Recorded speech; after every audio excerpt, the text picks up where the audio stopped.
नमस्कार, स्वागत है आप सभी का इंडिया न्यूज के डिजिटल प्लेटफॉर्म पे। बिहार की बड़ी खबरों पर विस्तार से चर्चा करेंगे। मैं हूं प्रियांशी। बीजेपी में बिहार का जलवा, संजय जायसवाल लोकसभा में चीफ व्हिप बने, गोपालगंज ठाकुर भी सचेतक। केंद्र सरकार के बजट में जिस तरह बिहार की धमक दिखी थी, उसी तरह बीजेपी में भी बिहार का दबदबा दिख रहा है। आपको बता दें, बेतिया के सांसद और बिहार भाजपा के पूर्व प्रदेश अध्यक्ष डॉक्टर संजय जायसवाल को बीजेपी ने बड़ी जिम्मेदारी दे दी है। लोकसभा में संजय जायसवाल को सत्तारूढ़ दल का मुख्य सचेतक बनाया गया है, जबकि दरभंगा के सांसद गोपाल जी ठाकुर को सचेतक बनाया गया है। पार्टी के संसदीय दल की सूचना के बाद लोकसभा सचिवालय की ओर से इसकी अधिसूचना जारी कर दी गई है। आपको बता दें, संजय जायसवाल चौथी बार लगातार सांसद चुने गए हैं। बिहार बीजेपी अध्यक्ष के तौर पर जायसवाल ने काम किया है। सितंबर 2019 में बीजेपी प्रदेश अध्यक्ष बने थे। इस पद पर 23 मार्च 2023 तक रहे और पार्टी को मजबूत करने का काम किया।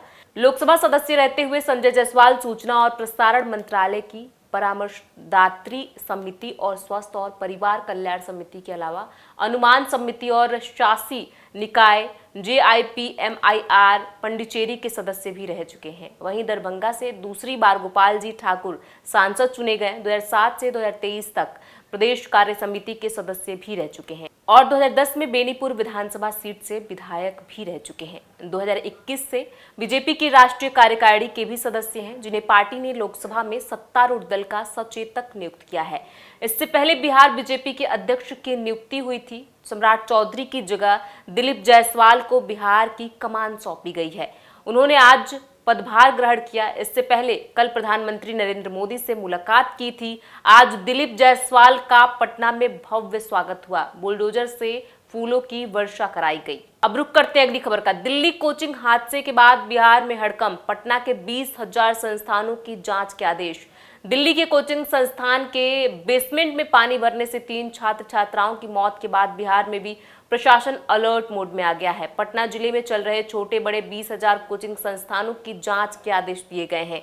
सोमवार को डीएम डॉक्टर चंद्रशेखर सिंह ने अनुमंडल पदाधिकारियों के नेतृत्व में 6 टीमें गठित की।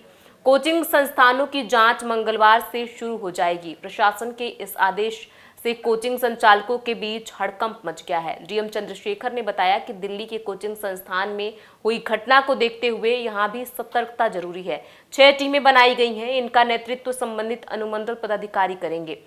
टीम में संबंधित नगर परिषद या नगर पंचायत के कार्यपालक पदाधिकारी, प्रखंड या अनुमंडल शिक्षा पदाधिकारी, थाना प्रभारी, अग्निशमन पदाधिकारी, अंचलाधिकारी को शामिल किया गया है। आपको बता दें, टीम मंगलवार से जांच कार्य शुरू करेगी। 2 सप्ताह में रिपोर्ट सौंपने को कहा गया है। रिपोर्ट में यदि कोचिंग मानक के अनुरूप नहीं मिले तो उन्हें बंद किया जाएगा। बता दें कि दिल्ली के ओल्ड राजेंद्र नगर स्थित एक IAS कोचिंग सेंटर के बेसमेंट में बीते शनिवार को अचानक पानी भरने से 2 छात्रों समेत 3 बच्चों की मौत हो गई। कोचिंग संस्थान ने बेसमेंट में लाइब्रेरी बनाकर रखी थी। बताया जा रहा है कि उसका बायोमेट्रिक गेट लाइट जाने की वजह से लॉक हो गया। भारी बारिश से जमा हुए पानी का प्रेशर इतना था कि गेट टूट गया और लाइब्रेरी में 10 से 12 फीट तक पानी भर गया। अन्य छात्र छात्राओं को रस्सी की मदद से बाहर निकाला गया। अब रुक करते हैं अगली खबर का। 538 लोकसभा सीटों पर वोटिंग में अंतर, यूपी में सभी 80 पर सवाल। ADR report. लोकसभा चुनाव में 538 संसदीय सीटों पर डाले गए वोटों की संख्या और गिने गए वोटों की संख्या में विसंगतियां पाई गई हैं। भारतीय राजनीति और चुनाव प्रक्रिया पर नजर रखने वाले संगठन association for democratic reforms ADR के संस्थापक प्रोफेसर जगदीप छोकर ने सोमवार को प्रेस क्लब में रिपोर्ट जारी करते हुए ये दावा किया। दावे के अनुसार लोकसभा की 362 सीटों पर डाले गए कुल मतों से 5,54,598 वोट कम गिने गए हैं, जबकि 176 सीटों पर वोट डाले गए। कुल वोटों से कुल 35,093 वोट अधिक गिने गए हैं। ADR की रिपोर्ट के मुताबिक 2019 के लोकसभा चुनाव की तुलना में 2024 के लोकसभा चुनाव में डाले गए कुल मतों और गिने गए मतों की संख्या में अधिक विसंगतियां देखने को मिली हैं। वर्ष 2019 में जहां सिर्फ 347 सीटों पर विसंगतियां पाई गई थी, 2024 के लोकसभा चुनाव में बढ़कर यह आंकड़ा 538 सीट हो गए हैं।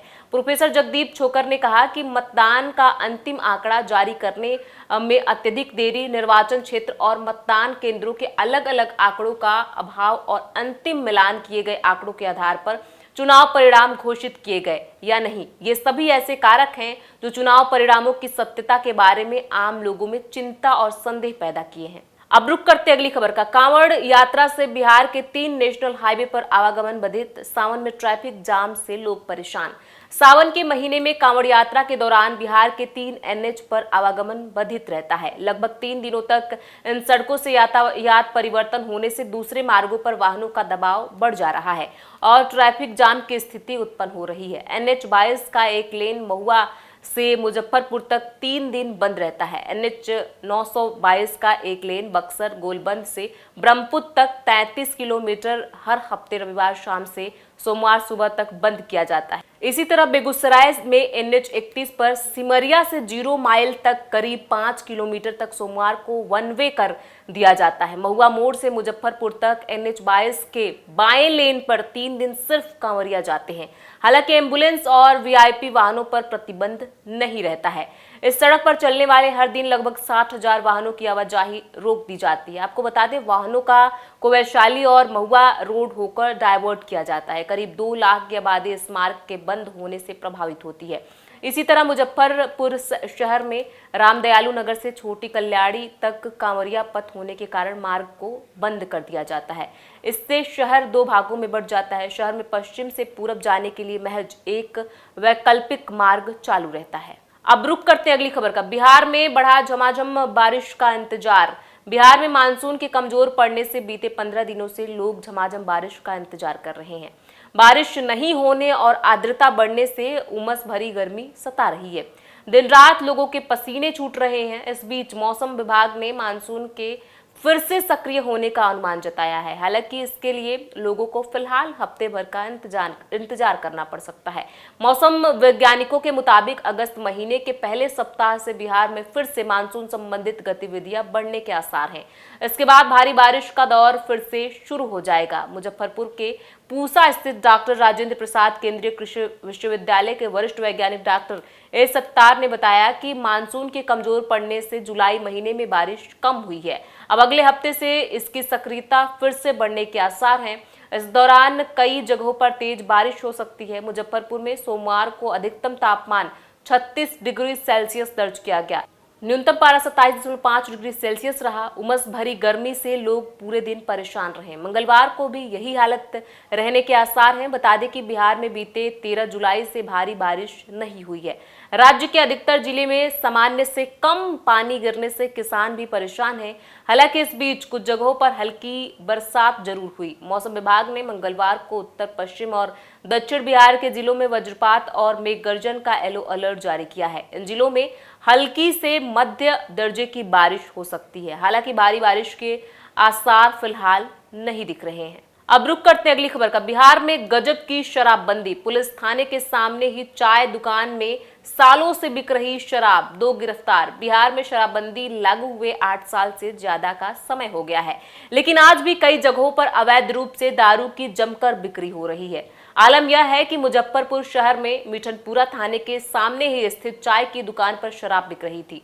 सोमवार को पुलिस ने कार्रवाई करते हुए चाय दुकान से 12 पीस टेट्रा पैक शराब जब्त की। पुलिस ने चाय दुकानदार पिंटू कुमार और उससे शराब खरीदने वाले मुशहरी निवासी श्यामलाल को गिरफ्तार किया। बताया जा रहा है कि पिंटू शराब के मामले में पहले भी जेल जा चुका है।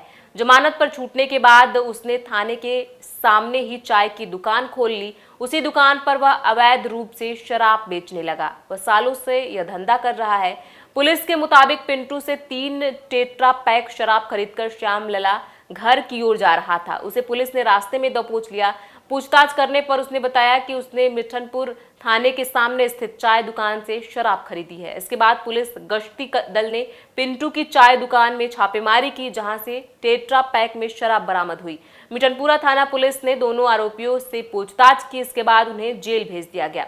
आपको बता दें, रेल थाना मुजफ्फरपुर ने सोमवार शाम गश्ती के दौरान इसके बाद पुलिस गश्ती दल ने पिंटू की चाय दुकान में छापेमारी की, जहां से टेट्रा पैक में शराब बरामद हुए।